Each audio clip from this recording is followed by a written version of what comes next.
संपूर्ण जितने भी लोग इस पावन कथा को सुन रहे हैं, एक बूंद भी अगर जल की शिव पर समर्पित होती है तो उसका फल आपके खाते में लिखा जाता है, अलग नहीं जाता। हाँ, ये जरूर है, थोड़ा समय लगता है। दुख आया है, पूर्व के कर्म के अनुसार आया है, तो थोड़ा दुख काटने में समय तो लगता है। पर आप बाबा से रोज निवेदन करो ना, रोज भजो, श्री शिवाय नमस्तुभ्यं, श्री शिवाय नमस्तुभ्यं, श्री शिवाय नमस्तुभ्यं। भगवान से रोज प्रार्थना करो। भोला सब दुख काटो, ओ भोला सब दुख काटो, शिव शंकर जपूं तेरी माला, भोले बाबा जपूं तेरी माला, भोला सब दुख काटो, ओ भोला सब दुख काटो। भगवान देवर्षि नारद का अहंकार गया, समय आया, ब्रह्मदेव से भगवान नारायण ने कहा, ब्रह्मा जी आप सृष्टि की लीला आगे बढ़ाओ। ब्रह्मा जी सृष्टि की लीला आगे बढ़ाने वाले थे, तो ब्रह्मा जी के मन में एक भाव उत्पन्न हो गया। ब्रह्मा जी ने कहा, देवाधिदेव महादेव के लिए संशय उत्पन्न हुआ ब्रह्मा जी के मन में, और भगवान विष्णु से कहा कि प्रभु, भगवान नारायण से कहा ब्रह्मा जी ने कि मैं आपका पुत्र हूं, पर हे नारायण आपके पिता का नाम क्या है? भगवान विष्णु ने कहा मेरे पिता शिव है, शंकर। शिव महापुराण में लिखा है, लिंग पुराण के अंतर्गत वर्णन आता है, नर्मदा पुराण में वर्णन आता है, शंकर भगवान ने अपनी जंगा और हस्त कमल पर अमृत का छींटा दिया था। जब देवता अमृत भाग लेकर आए थे तो वो अमृत का छींटा दिया, और ये अमृत कोई एक बार प्रकट नहीं हुआ है, ये अमृत कई बार प्रकट हुआ। उस अमृत के छींटे से उतार कर एक पुरुष की उत्पत्ति हुई थी, वो भगवान विष्णु थे। ये शिव महापुराण में लिखा है। भगवान विष्णु ने अपने शरीर पर जल का सींचन करा था, चारों तरफ जल जल कर दिया था, उस पर आयन करने के कारण भगवान का नाम नारायण पड़ गया। ये शिव महापुराण कहते हैं। तो भगवान विष्णु ने कहा मेरे पिता शंकर, भगवान शिव, आपके पिता शंकर? हाँ। शिव कैसे हैं?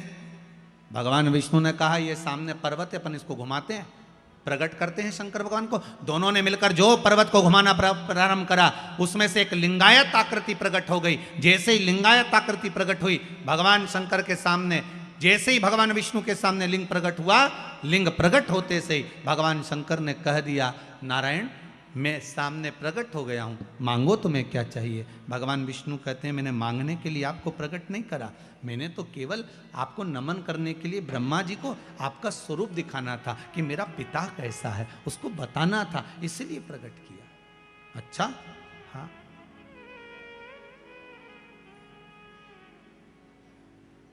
मैंने आपको इसलिए प्रकट किया।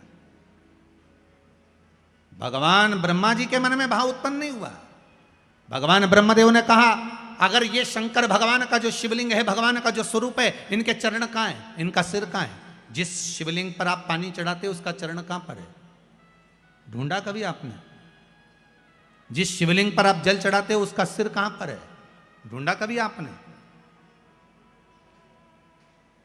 इस शिवलिंग का चरण कहां है? इस शिवलिंग का सिर कहां पर है? पता करो जरा। भगवान ब्रह्मा जी ने कहा नारायण मुझे बताओ इनका सिर कहां है, इनका चरण कहां है? भगवान शंकर का स्वरूप कहां है? भगवान कहने लगे, विष्णु जी बोले, नारायण बोले, आप बताओ क्या करना है? भगवान ब्रह्मा जी ने कहा एक काम करो, मैं जाता हूं शिवलिंग के सिर पर, आप जाइए शिवलिंग के चरण पर। पता करना है कि भगवान शंकर के चरण कहाँ हैं और सिर कहाँ है। भगवान विष्णु ने मना करा, मैं जानता हूं चरण नहीं मिलेंगे, ना सिर मिलेगा ना चरण मिलेंगे, पर नहीं माने, चले गए, जाते गए जाते गए जाते गए। भगवान नारायण पताल में जाते गए और भगवान ब्रह्मा आकाश में जाते गए। शिवलिंग बढ़ता चले गया, ब्रह्मा जी को शिवलिंग का छोर नहीं मिला। अंत में ब्रह्मा जी हार गए। सामने केतकी का पुष्प मिला, केतकी के फूल को ब्रह्मा जी ने उठा लिया। उठाकर ब्रह्मदेव ने बोला, एक केतकी के फूल पुष्प तुम मेरे साथ नीचे चलो, भगवान विष्णु के सामने जाकर कह देना ब्रह्मा जी को भगवान शंकर का सिर मिल गया। केतकी का फूल बोला, मैं काय को झूठ बोलूं। व्यक्ति झूठ जब बोलता है जब उसका कोई फायदा होता है, और एक झूठ अगर व्यक्ति ने बोल लिया तो उसको फिर झूठ पर झूठ बोलना पड़ता है। जैसे बटन लगाते ना लोग बात, अब हमारे पास तो बटन वाली शर्ट भी नहीं तो बता देते, हमारे पास तो बद्दी वाली है। बटन जो लगाते हैं ना, एक बटन अगर गड़बड़ लग गई है तो पूरी शर्ट की डिजाइन बिगड़ गई है। एक झूठ अगर गड़बड़ बोल दिया है तो तुम्हारी जिंदगी की भी डिजाइन गड़बड़ हो गई है, ध्यान रख लेना। इसलिए बटन सही लगे, एक बटन गड़बड़ है तो दूसरी भी गड़बड़ लगेगी, दूसरी गड़बड़ है तो तीसरी भी गड़बड़ लगेगी, तीसरी है तो चौथी भी गड़बड़ लगेगी। इसलिए सही बटन लगाओ, झूठ पर मत जाओ। राम नाम जम के तो बोलो, राम नाम सत्य है, सत्य को जीवन में उतारने का प्रयास करिए। सबसे ज्यादा प्रिय शंकर जी को सत्य ही है, बोलो सत्य। पर आज के जमाने में सत्य बोल दो तो लोगों को बुरा लग जाए। गुरु जी सत्य बोल दो, सत्य है।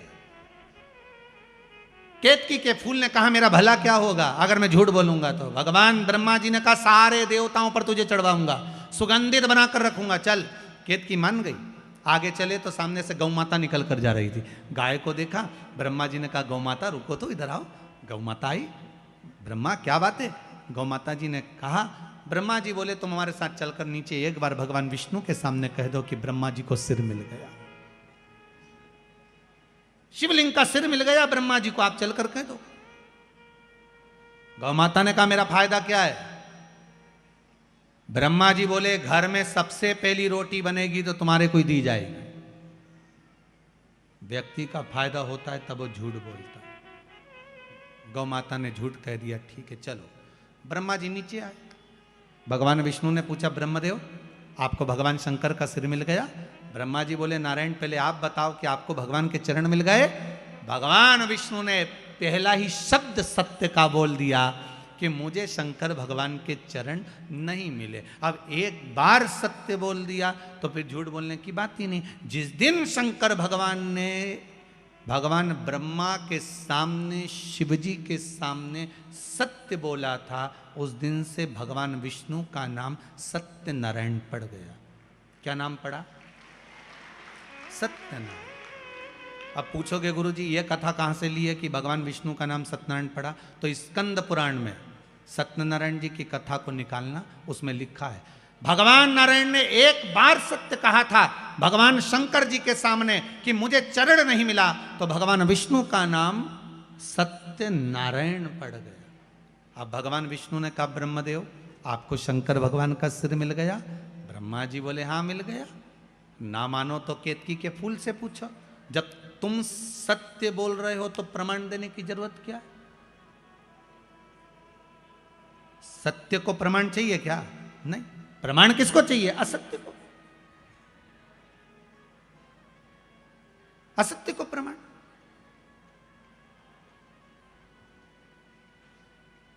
सती माता ने झूठ बोल दिया था, एक झूठ माता सती ने शिव जी के सामने कह दिया था, मैंने कोई परीक्षा नहीं ली। शंकर जी जान गए ये परिवार तोड़ देगी। परिवार कब टूटता है? अच्छे अच्छे संबंध कब खत्म हो जाते हैं? व्यक्ति के सारे अच्छी मित्रता, संबंध, प्रेम कब खत्म हो जाता है? जब व्यक्ति झूठ बोल जाता है, असत्य बोलना।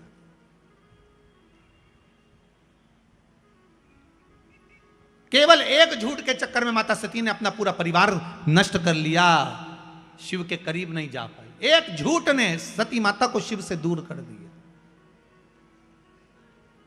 असत्य बोल दी। अब आज माता भगवान ब्रह्मा जी ने कहा मेरे को भगवान विष्णु का, भगवान शंकर का सिर मिला है। शिवलिंग में से आकाशवाणी हो गई, ये ब्रह्मा झूठ बोल रहा है, झूठ बोल रहा है। ब्रह्मा जी बोले आकाशवाणी झूठी है, ना मानो तो केतकी के फूल से पूछ लो। भगवान विष्णु ने केतकी के फूल को हाथ में लिया और पूछा, बोल केतकी, क्या ब्रह्मा जी को सिर मिल गया शंकर भगवान का? केतकी का फूल बोला, हाँ, ब्रह्मा जी को भगवान शंकर का सिर मिल गया। भगवान शिव जी की आकाशवाणी हो गई केतकी के पुष्प। तू झूठ बोल रहा है? हे केतकी के पुष्प, मैं तुझे श्राप देता हूं, सारे देवताओं पर तू चढ़ेगा पर शंकर पर कभी नहीं चढ़ेगा। अगर एक केतकी का पुष्प शंकर पर चढ़ गया तो 1000 गौ हत्या के बराबर दोष लग जाता है महाराज। इसलिए केतकी का फूल सारे देवताओं पर चढ़ता है पर शंकर पर भूल से नहीं चढ़ता, कभी भी केतकी का पुष्प नहीं चढ़ेगा। मैं तुझे श्राप देता हूं कि तू मुझ पर कभी नहीं चढ़ सकता। 1000 गौ हत्या के बराबर दोष है केतकी का फूल अगर शिव पर चढ़ जाए। ब्रह्मा जी बोले आकाशवाणी झूठी है, ना मानो तो आप गौ माता से पूछ लो। बोलो गौ माता, क्या भगवान ब्रह्मा को भगवान शंकर का सिर मिल गया? बोलो आप। गौ माता बोली, हाँ, सिर मिल गया ब्रह्मा जी को भगवान शंकर का। फिर आकाशवाणी हो गई है, गौ माता झूठ बोल रही है। भगवान शंकर ने कहा, गौ माता तू जगत की मां होकर झूठ बोलती है? मैं तुझे श्राप देता हूं गौ माता, तेरा पूरा शरीर पूजा जाएगा पर तेरा मुख आप पूज्य माना जाएगा। तो झूठ बोली है, तेरा ये मुख आप पूज्य होगा। गाय का पूरा शरीर पूज्य है पर गाय का मुख अपूज्य है। हिंदू धर्म में कन्यादान, वस्त्रदान, अन्नदान, स्वर्णदान, भूमि दान, मुद्रा दान,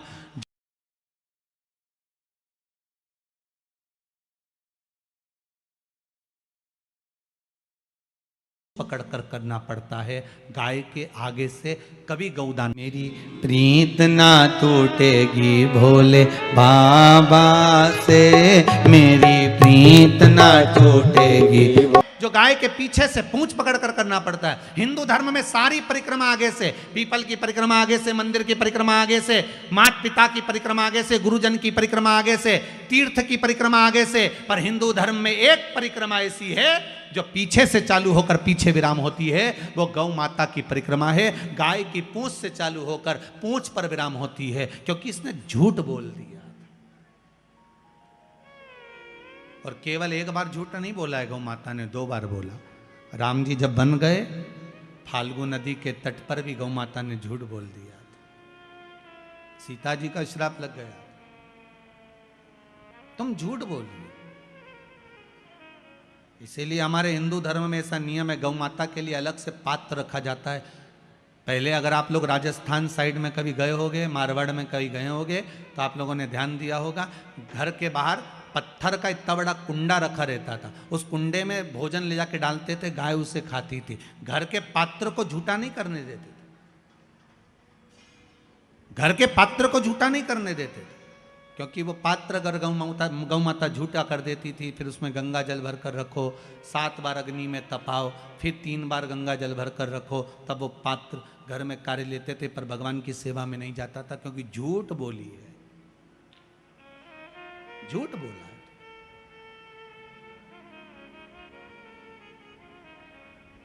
और देखिए, वही गौ माता जिसने झूठ बोला, वही गौ माता शंकर से बाद में निवेदन करती है कि दुनिया के लोग मुझे पूछेंगे नहीं, आप कृपा कर दो। शंकर भगवान ने कहा, तू क्यों चिंता करती है गौ माता, भले तू झूठ बोल ली, पर मैं शिव हूं, मेरे को लोग ओघड़ी कहते हैं, चिंता मत कर, मेरा एक जन्म तेरे गर्भ से होगा।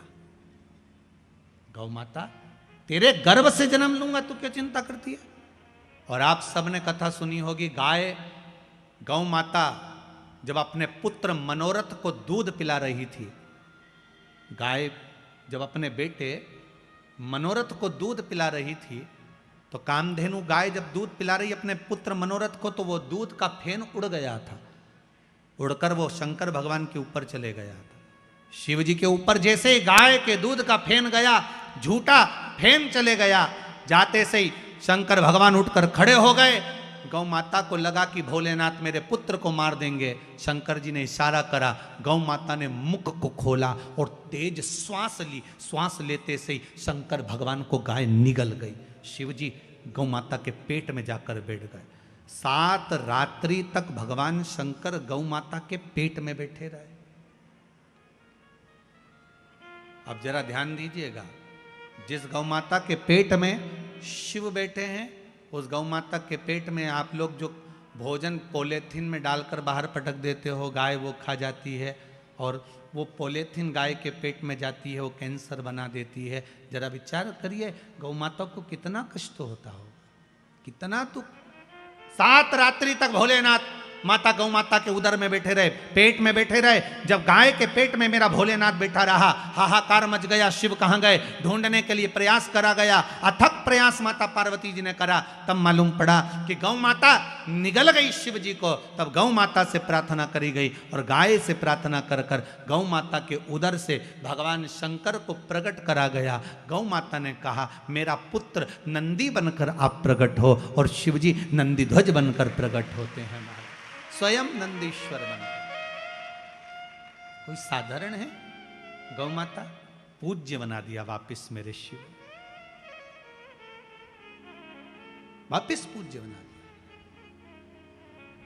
शंकर है ही ऐसा, मेरा ओगरदानी, मेरा शिव है ही ऐसा।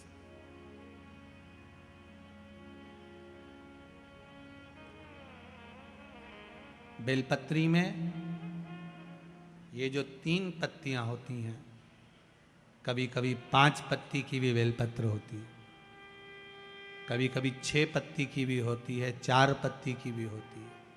उस बेलपत्र का बड़ा महत्व होता है महाराज जी। 4 पत्ती की अगर बेलपत्र मिल जाए तो महाराज, जो लकवे वाला शरीर होता है, जिसके शरीर में लकवा लग जाता है, उस लकवे के शरीर वाले के लिए 4 पत्ती की बेलपत्र शंकर भगवान पर समर्पित कर कर अवधूतेश्वर महादेव के नाम से 7 लोटा पानी, 7 कलश, पीले चंदन का जल शिव जी को चढ़ाया जाता है। 4 पत्ती की बेलपत्र को वापस उठाकर लाते हैं, उसको धोकर जो लकवे का शरीर वाला मरीज होता है, धीरे धीरे उसको चूर कर उस बेलपत्र को खिलाना प्रारंभ कर देते हैं। धीरे धीरे शरीर उसका काम करने लगता है। जिसको लकवा लगा हो वो प्रयोग कर सकता। इसी बेलपत्र की जो नीचे की 2 पत्तियां होती हैं, इन 2 पत्ती के लिए पहले भी वर्णन करा, इन पत्र में भी है। किसी माता को इंजेक्शन लगते थे, इंसुलिन लगता था, पर बेलपत्री के सेवन करने से उनको अब इंसुलिन की जरूरत नहीं है शुगर लेवल में।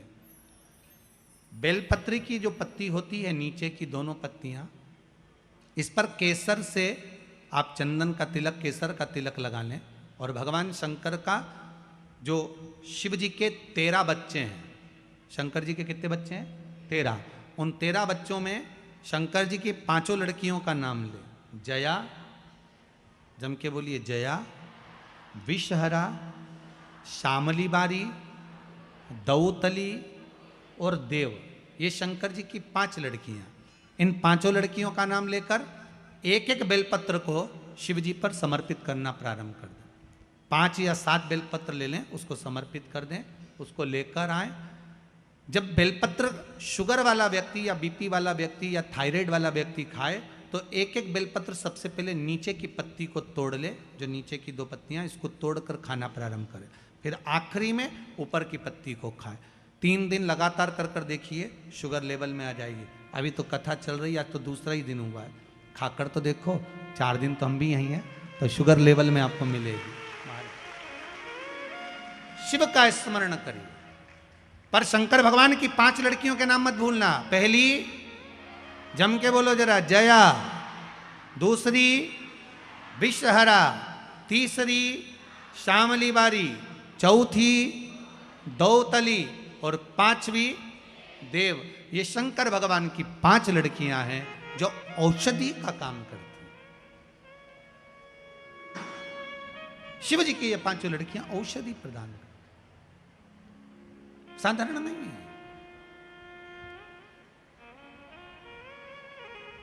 मेरा शिव औषधि, भोलेनाथ से निराला यहां कोई नहीं रे, यहाँ कोई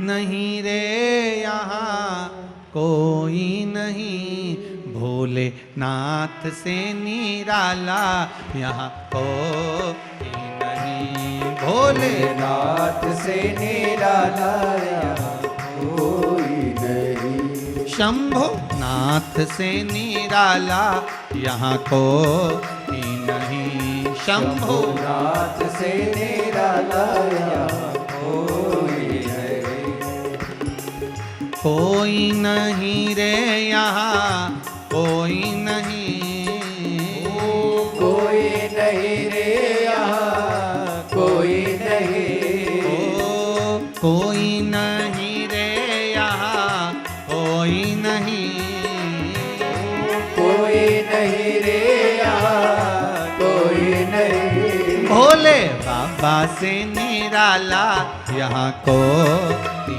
नहीं, भोलेनाथ से निराला यहाँ कोई नहीं। जय हो।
शिव का डमरू डम डम बोले, अगम निगम के भेद ये खोले। शिव का डमरू डम डम बोले, अगम निगम के भेद ये खोले। शिव का डमरू डम डम बोले, अगम निगम के भेद ये खोले। शिव का डमरू डम डम बोले, अगम निगम के भेद ये खोले। ऐसा डमरू बजाने वाला कोई नहीं, ऐसा डमरू बजाने वाला कोई नहीं। ऐसा डमरू बजाने वाला कोई नहीं, ऐसा डमरू बजाने वाला कोई नहीं। भोलेनाथ से निराला यहाँ कोई नहीं। भोलेनाथ से निराला यहाँ कोई नहीं। शंभोनाथ से निराला यहाँ कोई नहीं। शंभुनाथ से निराला यहाँ कोई नहीं। जय हो।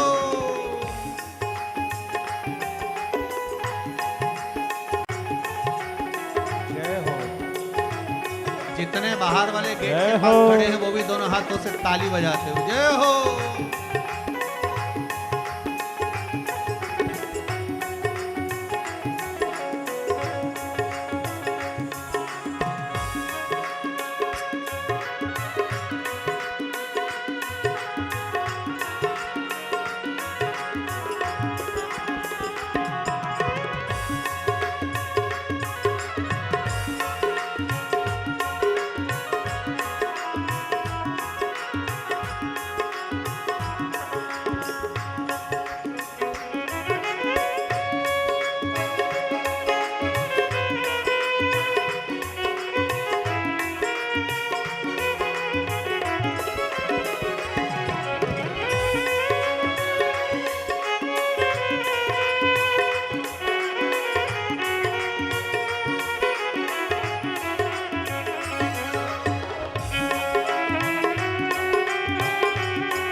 जब जब कर्मठ बदले पाप चमकते अगले पिछले। काया जब जब करवट बदले पाप चमकते अगले पिछले। काया जब जब कर्मठ बदले पाप चमकते अगले पिछले। काया जब जब करवट बदले पाप चमकते अगले पिछले। ऐसा जोग जगाने वाला कोई नहीं। ऐसा जोग जगाने वाला कोई नहीं। ऐसा जोग जगाने वाला कोई नहीं।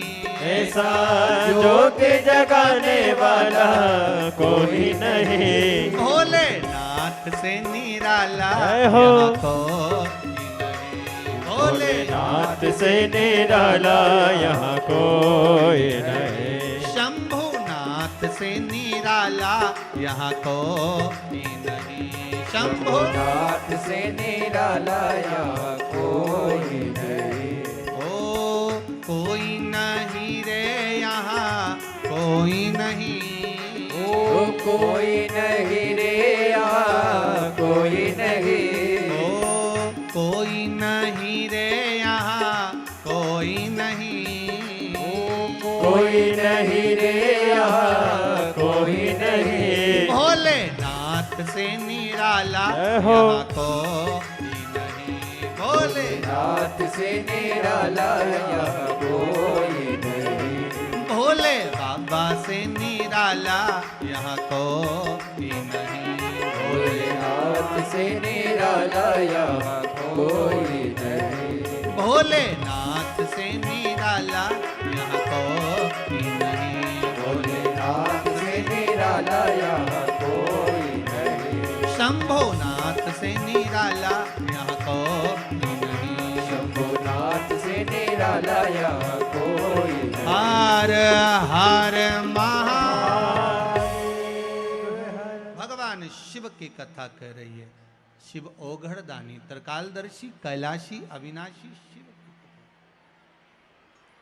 ब्रह्मा जी के सामने भगवान शिव की साक्षी में भगवान नारायण के सम्मुख में झूठ बोल दी है गौ माता। गाय ने झूठ बोल दिया।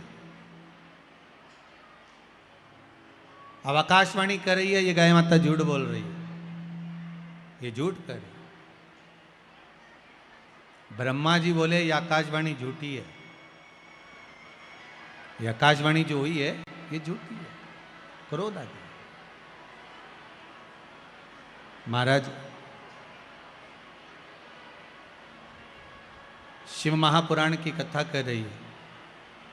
जैसे ही सुना कि आकाशवाणी झूठी है, भगवान शंकर भगवान को क्रोध आ गया और शिव को क्रोध आया और भोलेनाथ जी ने उसी समय भोलेनाथ जी ने अपने चरण का नख तोड़ा और पैर का नख तोड़कर भगवान उस नख को फेंका। काल भैरव प्रकट कर लिया। काल भैरव प्रकट हो गए।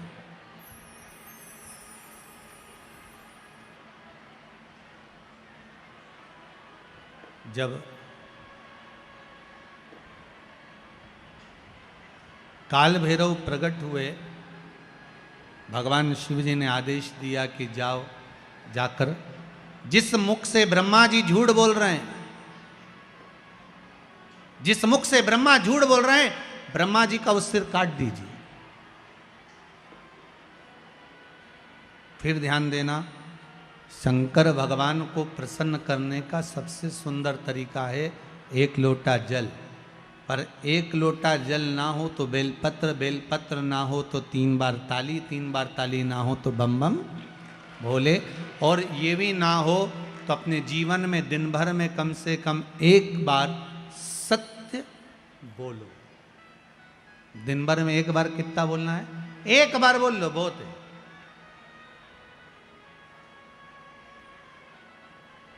जीवन का सबसे ज्यादा सुख सत्य बोलने में प्रकट हो जाए। सत्यम शिवम सुंदरम। सत्य प्रिय है मेरे भोलेनाथ। हर हर महा। भगवान की प्रियता सत्य में, सत्य में प्रियता में। शंकर भगवान की कथा कर रही है, ओगड़धानी त्रिकालदर्शी मेरे कैलाशी की कथा कर रही, मेरे बाबा की कथा कहती है।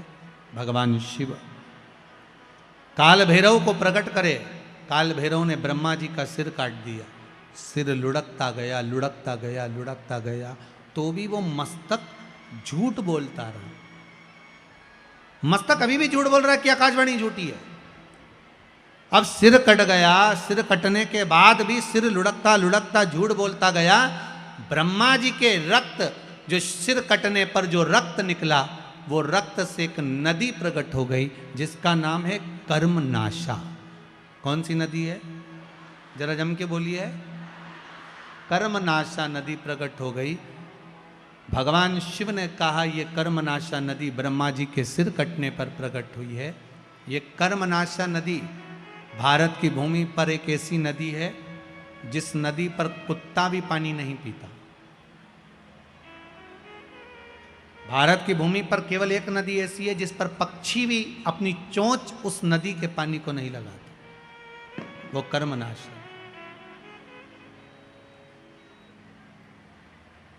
इलाहाबाद से काशी के बीच में बहने वाली ये नदी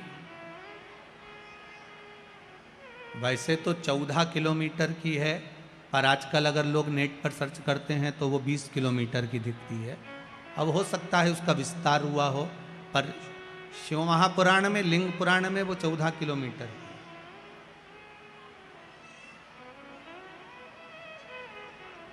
एक कर्मनाशा नदी जिस पर यूपी गवर्नमेंट ने बड़े बड़े बोर्ड लगा कर रखे हैं, इसमें हाथ ना धोइए, इसमें पांव ना धोइए, इसका स्पर्श ना करिए, ये कर्मनाशा है। 7 पीढ़ी में किसी ने उद्यापन करा हो, दान करा हो, कन्यादान, वस्त्र दान, मुद्रा दान, स्वर्ण दान, अन्न दान, उपास, व्रत, कुछ भी करा होता है, 7 पीढ़ी में अगर किसी ने करा हुआ है और उस पीढ़ी का व्यक्ति अगर कर्मनाशा नदी को छू लेता है, उसका पानी का स्पर्श हो जाता है, तो 7 पीढ़ी में करा गया सारा कर्म नष्ट हो जाता है। वो कर्मनाशा नदी आज भी बहती है, जो ब्रह्मा जी के रक्त से बनी। विद्वान लोग आज भी उस नदी के पास नहीं जाते, उस नदी के करीब में नहीं पहुंचते।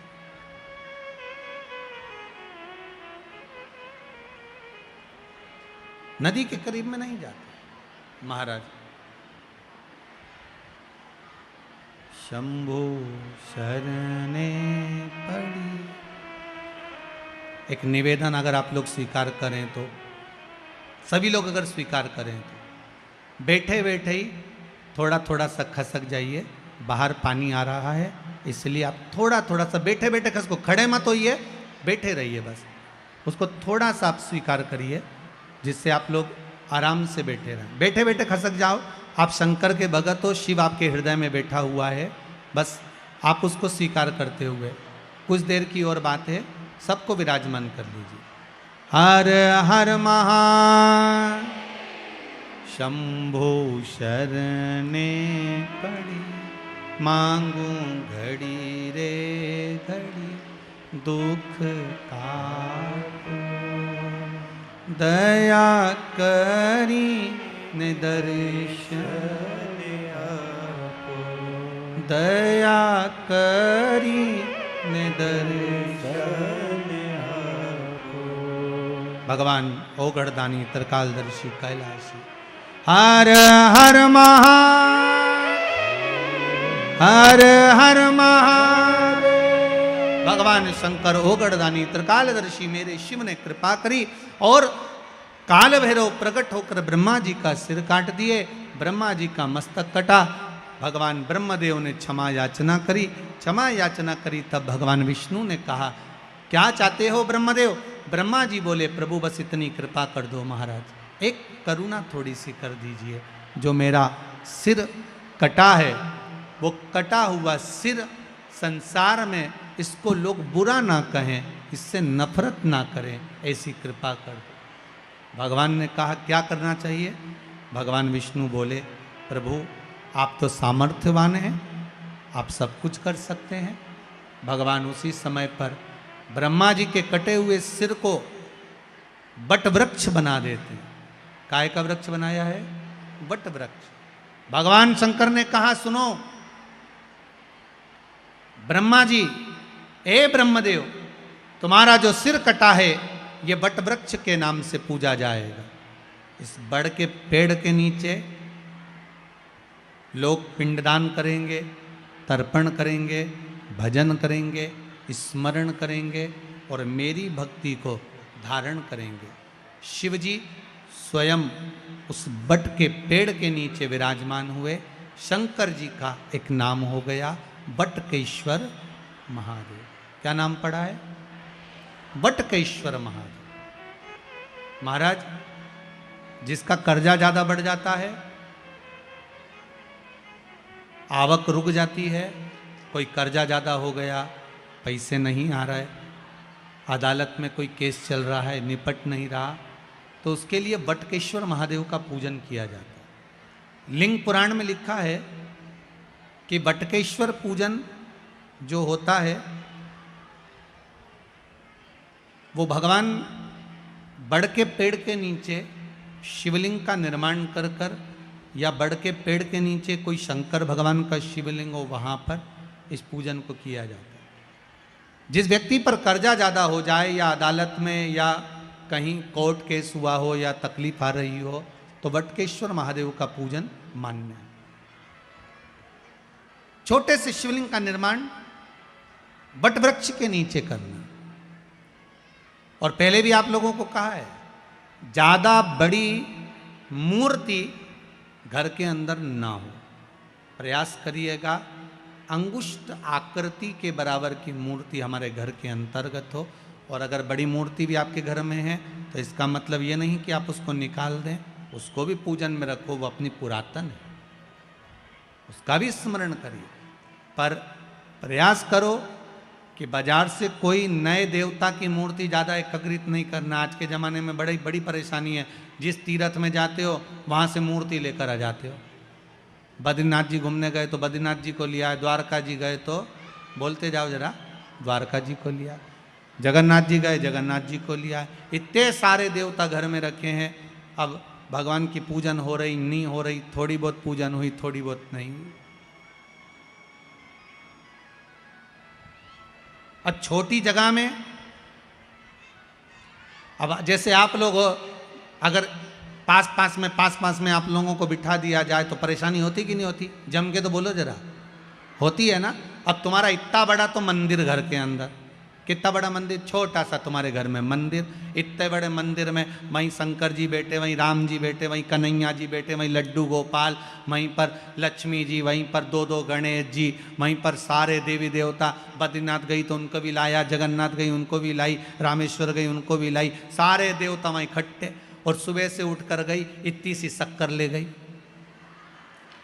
अब इतनी सी शक्कर भगवान के सामने रख दी और आरती उतार दी। अब सारे देवता आपस में सोच रहे कि तुम खाओगे कि हम खाएंगे। इसलिए शास्त्र कहता एक साधे सब सधे, सब साधे बिसरा। एक को साध लो, सब हो जाए। हमारे देवाधिदेव महादेव को जो जल चढ़ाते हो ना, 33 कोटि देवताओं को वो जल प्राप्त हो जाता है। ब्रह्मा भी उसी में है, विष्णु भी उसी में है, इंद्र भी उसी में है, देवी भी उसी में है, देवता भी उसी में, सब उसी में विराजमान।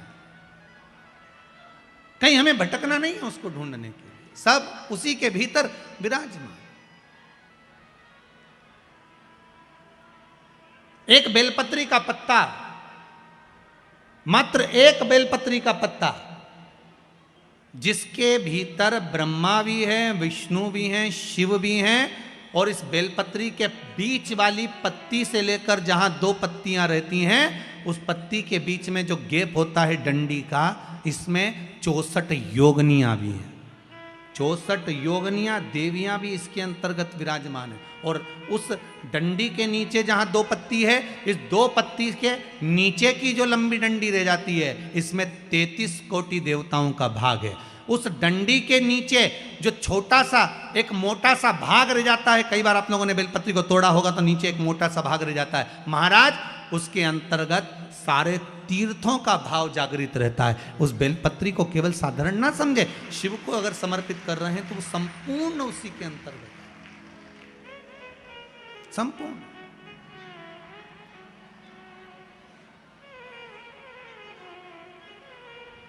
केवल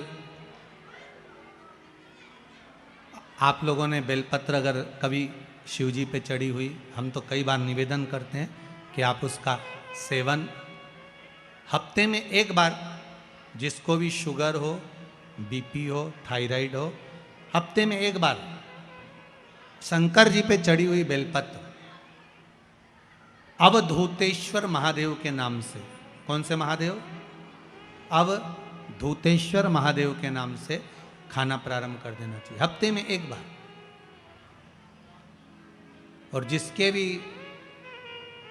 घुटने में प्रॉब्लम रहती है या डॉक्टर ने बोल दिया कि घुटना बदलना पड़ेगा, तो उनके लिए निवेदन है, शिवरात्रि के दिन रात्रि को 12 बजे शंकर जी पे चढ़ी हुई बेलपत्र, भगवान शंकर पर चढ़ी हुई बेलपत्र, शिव जी के मंदिर पर ही बाहर खड़े होकर शिखर का दर्शन कर कर उस बेलपत्र को चबा चबा कर खा लीजिए। घुटना बदलने की जरूरत नहीं पड़ेगी, कभी भी घुटना बदलने की जरूरत नहीं। और कई लोगों ने प्रैक्टिकल करके देखा है, आपके बीच में ही लोग बैठे होंगे, बहुत सारे लोग आपके भीतर बैठे होंगे, कई लोग बैठे होंगे जिन्होंने उस प्रैक्टिकल को करा होगा, जिन्होंने किया होगा, और कई लोगों को उसका लाभ प्राप्त हुआ होगा, कई लोगों। अब शिव महापुराण की कथा कर रही है, शंकर का चरित्र का, ओगरदानी मेरे त्रिकालदर्शी की कथा कर रही है। महाराज ब्रह्मा जी से कहा, ब्रह्मदेव, भगवान शिव का नाम बटकेश्वर महादेव पड़ गया, बड़ के पेड़ के नीचे मेरे शंभु मेरे शंकर विराजमान हो गए। आगे जो पावन चरित्र आया है शिव महापुराण का, जैसे आपको वर्णन किया, ब्रह्मा जी ने भगवान शिव से पूछा कि सृष्टि का निर्माण कैसे करना है, वो दर्शन आप कराइए।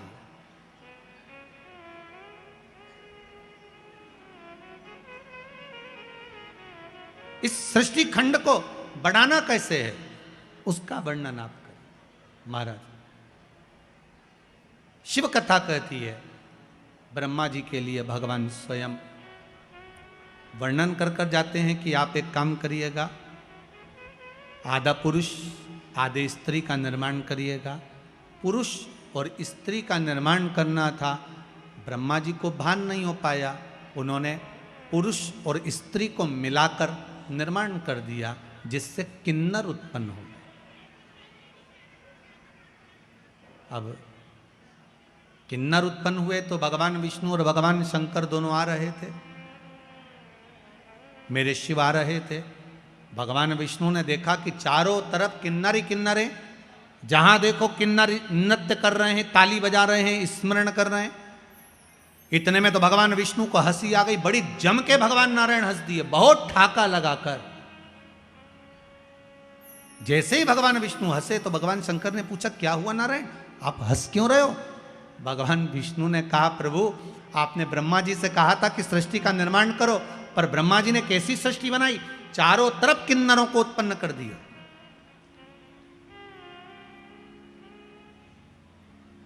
सबसे पहली सृष्टि का निर्माण में किन्नर उत्पन्न हुए थे, इसलिए आज भी शुभ कार्य में, घर के मंगल विवाह में, बच्चों का जन्म होता है, उसमें किन्नर आमंत्रित होते हैं और किन्नरों को कुछ देना पड़ता है।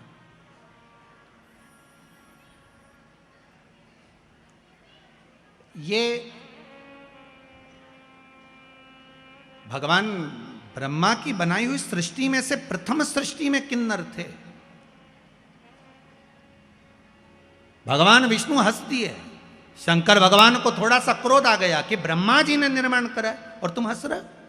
शिव महापुराण की कथा कहती है, कभी अंधे को देखकर मत हंसो, कभी लूले को, विकलांग को चरण नहीं, हाथ नहीं, बहरा है कोई, वाणी से विहीन है कोई, उसको देखकर कभी नहीं हंसना। शिव महापुराण की कथा कहती है एक जन्म हमको लेना पड़ता उसी के जैसा जिस पर हंसे हैं हम। और भगवान विष्णु को भी लेना पड़ा किन्नर का अवतार। भगवान नारायण को भी किन्नर बनना पड़ा, केवल हंस दिए थे थोड़ा सा। और भगवान विष्णु जो ठहाका लगाकर हंसे, शंकर भगवान ने कह दिया नारायण आप ब्रह्मा की बनाई हुई सृष्टि पर किन्नरों पर हंसे हो, आपको पृथ्वी पर जाकर किन्नर बनना पड़ेगा, आपको भी किन्नर बनना पड़ेगा। भगवान विष्णु की आंख में से जल बह गया। नारायण रो दिए, शिव आप मुझसे कह रहे हो कि मुझे किन्नर बनना पड़ेगा? हाँ, क्योंकि आप ब्रह्मा की बनाई हुई सृष्टि पर हंसे हो। और आया समय, जिस समय पर पांडव और कौरवों का युद्ध प्रारंभ होना था। कुरुक्षेत्र की भूमि पर जब युद्ध करने के लिए कौरव और पांडव पहुंचे तो कुरुक्षेत्र की भूमि पर चंडी प्रकट हो गई। कुरुक्षेत्र की भूमि पर चंडी प्रकट हुई और चंडी ने कहा सुनो कौरव और पांडव, ये भूमि मेरी है। भूमि पर युद्ध करने से पहले कौरवों को अपने परिवार में से किसी एक की बलि देना पड़ेगी और पांडवों में से परिवार में से किसी एक की बलि देना पड़ेगी, तब तो तुम इस कुरुक्षेत्र की भूमि पर युद्ध लड़ सकते हो। अब कौरव तो खुश हो गए क्योंकि हम 100 भाई, एक आध अगर बलि में मर भी गया तो 99 तो बचेंगे। पर दुख तो पांडवों को था, 5 में से एक मर गया तो फिर युद्ध कैसे होगा। भगवान कृष्ण को चिंता व्यापने लगी, टेंशन पड़ गया मेरे ठाकुर को, चिंता व्याप गई, करना क्या है। तब भगवान कृष्ण को याद आया अर्जुन जिस समय द्रौपदी को विवाह कर कर लेकर आया था, लाकर द्रौपदी को जब खड़ा करा, माता कुंती से कहा मां देखिए हम क्या लेकर आए, और माता ने कह दिया 5 वही बांट लो। द्रौपदी ने अर्जुन से पूछा क्या बात है, अर्जुन ने कहा तुम्हें 5 पतियों की पत्नी बनना पड़ेगी। द्रौपदी ने कहा मैं पत्नी बनने को तैयार हूं, पर शर्त एक है, मेरे कक्ष में 1 वर्ष में 1 पति रहेगा। अगर दूसरा पति मेरे कक्ष में अगर आ जाता है तो उसको 5 वर्ष के लिए वन भोगना पड़ेगा। अगर मैं 5 पतियों की पत्नी बन सकती हूं तो थोड़ा संकल्प आपको भी लेना पड़ेगा। अर्जुन ने 5 से पूछा, 5 तैयार थे। आज जिस कक्ष में भीम के साथ में द्रौपदी रह रही थी, इतने में एक ब्राह्मण दौड़कर अर्जुन के पास में आए, अर्जुन अर्जुन मेरे पुत्र को सिंह उठाकर ले गया है, मेरे बेटे को बचा लीजिए अर्जुन, जल्दी बचाओ। अर्जुन ने कहा मेरा गांडीव कहाँ है। ढूंढते ढूंढते अर्जुन उस गांडीव को लेने के लिए भीम के कमरे में चले गए, भीम के कक्ष में चले गए। और द्रौपदी ने उसी समय पर कह दिया सुनो अर्जुन तुम भले गांडीव उठा कर ले जाओ और उस ब्राह्मण के बच्चे को बचा लो, पर तुम्हें 5 वर्ष के लिए वन जाना पड़ेगा। अर्जुन ने कहा मैं स्वीकार करता हूं। 5 वर्ष के लिए अर्जुन बन गए। नागों की कन्या उलूपी के साथ में अर्जुन का विवाह हो गया, एक पुत्र का जन्म हो गया जिसका नाम आरावन था। क्या नाम था? आरावन। पुत्र को जन्म देकर अर्जुन वहीं पर छोड़कर अपने राज्य में आ गए। आज भगवान कृष्ण ने अर्जुन से कहा अर्जुन पांडवों में से किसी एक की बलि देना है। तू जब वन में गया था तो तेरा एक बेटा हुआ था, उस बेटे को लिया, बलि उसी की चढ़ाएंगे। जाओ, है तो पांडवों का ही, जाओ लेकर आओ। आरावन को लेकर आए। आरावन ने कहा पिताजी चिंता मत करो। उसको नहीं मालूम था कि मेरी बलि चढ़ने वाली है, उसको नहीं मालूम था कि मेरी बलि चढ़ जाएगी। आरावन ने कहा पिताजी चिंता मत करो, युद्ध के मैदान में मैं कौरवों को काट काट कर पटक दूंगा, आप क्यों चिंता करते हो। आए आरावन, भगवान कृष्ण मिलने के लिए गए आरावन से। भगवान कृष्ण ने कहा आरावन आपको मालूम है कि क्यों आए हो? आरावन ने कहा मुझे युद्ध लड़ना कौरवों से। आरावन आपको मालूम नहीं, आपकी बलि चढ़ना है।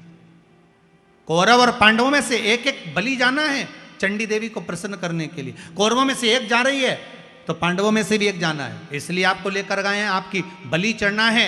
आरावन आपको दुख नहीं होगा, रावण कहते हैं मैं बलि चढ़ने को तैयार हूं, मरने को तैयार हूं अपने पिता के लिए, अपने परिवार के लिए, पर बात इतनी सी है मैं कुंवारा हूं, अगर कुंवारा मर गया, मैं कुंवारा हूं और अगर कुंवारा मर गया तो शिव महापुराण, अग्नि पुराण, पद्म पुराण, विष्णु पुराण, नर्मदा पुराण, लिंग पुराण, नारद पुराण, ब्रह्मवेत्ता पुराण, ब्रह्म पुराण, सारी पुराणें कहती हैं कुंवारी अवस्था में अगर कोई मर जाता है तो ना तो उसकी तिलांजलि होती है, ना उसका तर्पण होता है, ना उसका पिंड होता है, उसकी मुक्ति नहीं होती।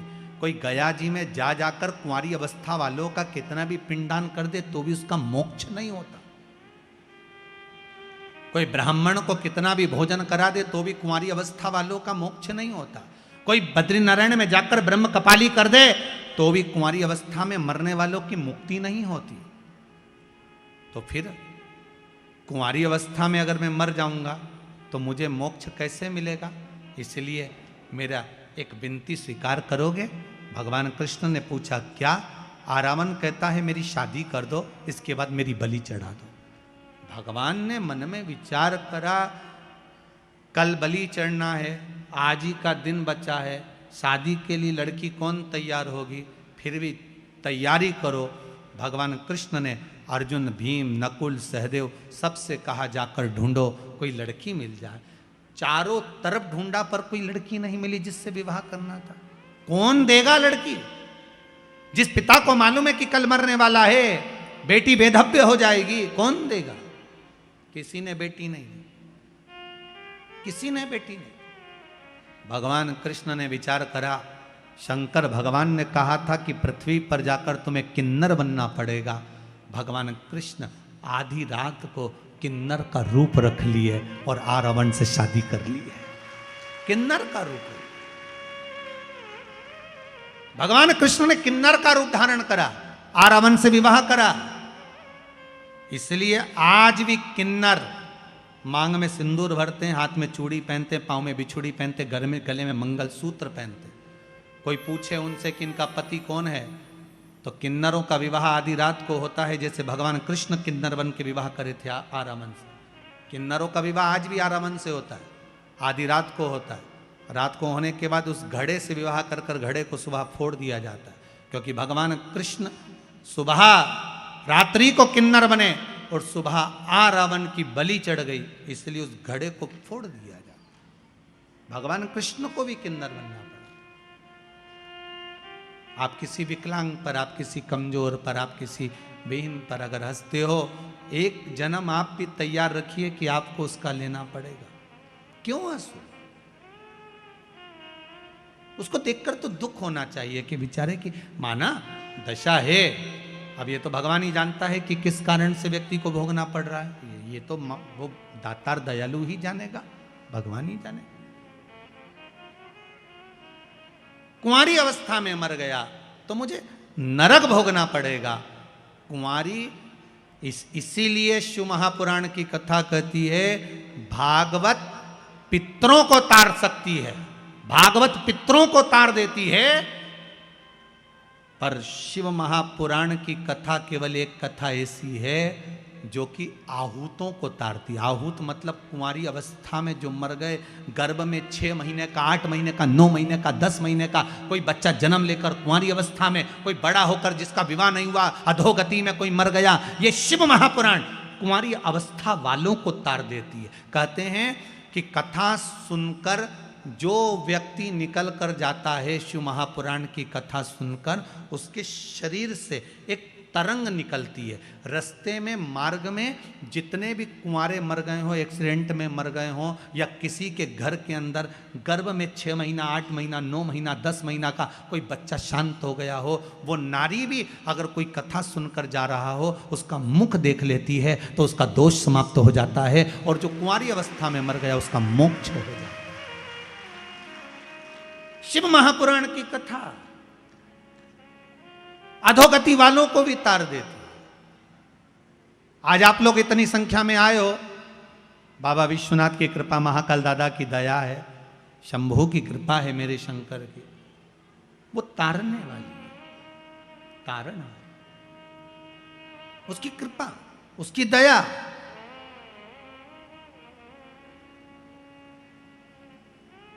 और एक बात आपको कहेंगे, आपको तो गौरवान्वित होना चाहिए, माहिल्या की नगरी के हो। यहां से निकल कर जाते हो ना, जितनी दूर तक कदम कदम पढ़ते पढ़ते अपने घर पहुंचते हो ना, शिव महापुराण में ऐसे नहाए हुए होते हो कि घर पर जाकर भी शंकर की ही चर्चा होती है। आप यहां सुनते हो तो परिवार वाले टीवी पर सुनते हो, शिव की ही चर्चा हो। और कई तो ऐसे हैं कि रात्रि को नींद भी नहीं आ रही होगी कि सुबह वापस जाना है, कथा में पहुंचना। और इतने बाहर बाहर से लोग आए हुए हैं इंदौर नगर में। इंदौर के लोग तो हैं ही कथा सुनने में, पर बाहर के भी बहुत लोग आए। कितने लोग जरा बाहर से आए, जरा हाथ उठाओ जो बाहर से आए हुए हैं, हाथ हिलाओ जरा जम के। बहुत बढ़िया, बहुत लोग हैं आप लोग। रखो रखो रखो रखो रखो, बहुत बहुत। कई दूर से बहुत, कहीं मुंबई, कहीं पुणे, कहीं गुजरात, राजस्थान, सब जगह से भगत लोग आए हुए हैं। अब इंदौर के कितने बैठे हो रहे, जरा हाथ उठाओ। अरे बहुत सारे हो, रख लो रख लो रख लो रख लो रख लो, ढेर सारे, रखो रखो। हर हर शिव उपासना, भगवान शंकर की भक्ति, शिव की आराधना जीव को सुख प्रदान करती है। कुंवारी अवस्था में भी अगर कोई चला गया, उसको भी गति प्रदान करती है। महाराज, तब भगवान भोलेनाथ ने देखा कि ये दशा गड़बड़ हुई। शिव जी ने अपना अर्धनारीश्वर स्वरूप का दर्शन कराया। अर्धनारीश्वर स्वरूप का दर्शन कराया। भगवान अर्धनारीश्वर जी पधार रहे हैं। एक बार जोरदार ताली बजाकर उनका स्वागत करेंगे। अर्धनारीश्वर भगवान का दर्शन करेंगे। हमारे बीच में आदरणीय श्री कैलाश विजयवर्गीय जी भी पधारे हुए हैं। पचकोइया वाले महाराज श्री लक्ष्मण दास जी महाराज जी, महामंडलेश्वर जी पधारे हुए हैं। साथ में गुरुदेव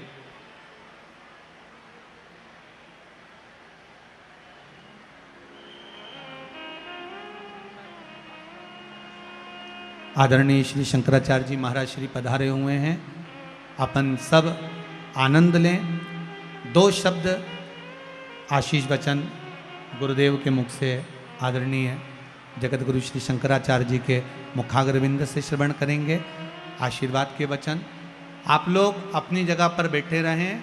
पानी थोड़ा सा है तो अंदर की ओर आप लोग आ जाएं, पर गीले ना हो, थोड़ा सा निवेदन रहेगा। सभी लोग अपनी जगह पर आनंद लेते हुए, जल में गीले ना हो, आप थोड़ा थोड़ा सा आगे बढ़ते हुए अंदर की ओर प्रवेश करें। थोड़ा थोड़ा अंदर की ओर प्रवेश करें। मेरा निवेदन है माताओं से, बाहर किसी को गीला मत होने दीजिए। और सभी से निवेदन है, थोड़ा सा आप लोग ध्यान रखें। और आशीर्वचन हमारे बीच में विराजमान जगत गुरु श्री शंकराचार्य जी महाराज जी से श्रवण करेंगे।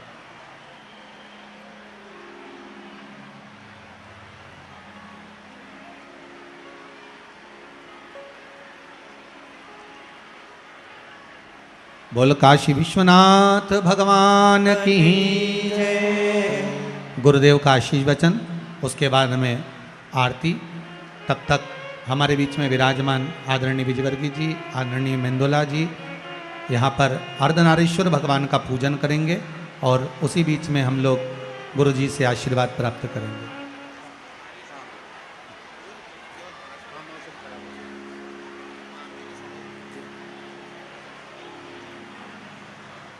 श्रुति स्मृति पुराणानामालयं करुणालयं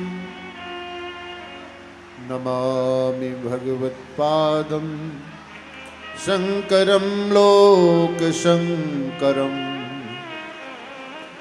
शंकरं शंकराचार्यं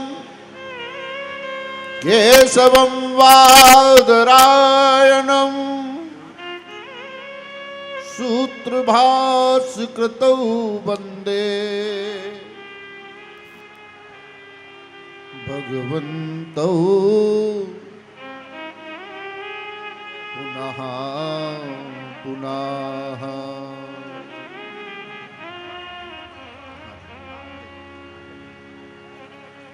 सत्यम।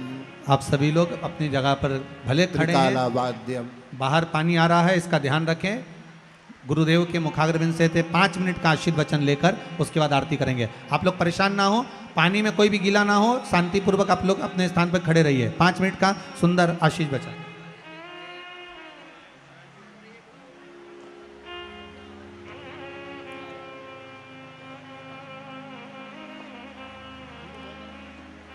सत्यम त्रिकालावाद्यम, सत्य का तीनों काल में कभी भी अभाव नहीं होता है।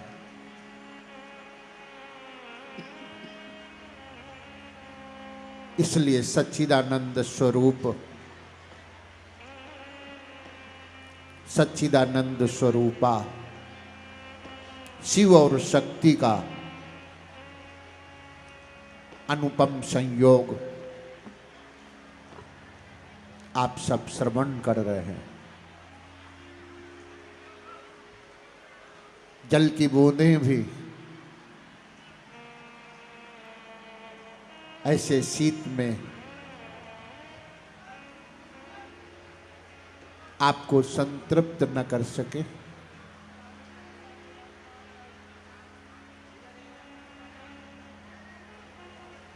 भगवान मूर्ति के रूप में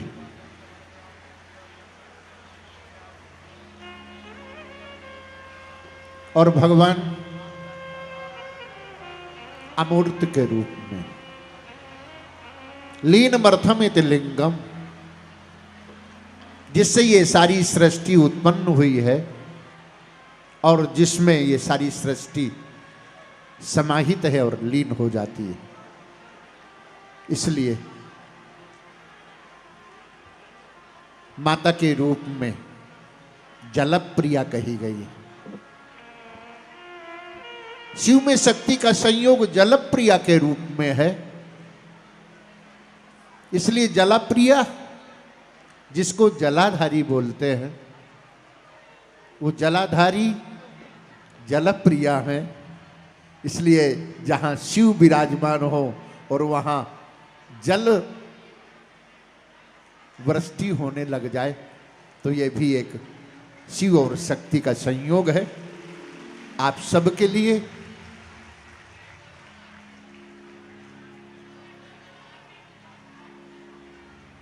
वो सत्य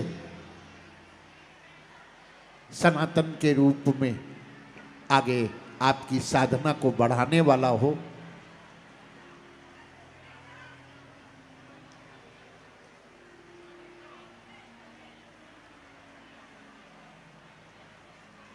पारदीप जी मिश्र के मुखारविंद से आप सब शिव पुराण की कथा का श्रवण कर रहे हैं और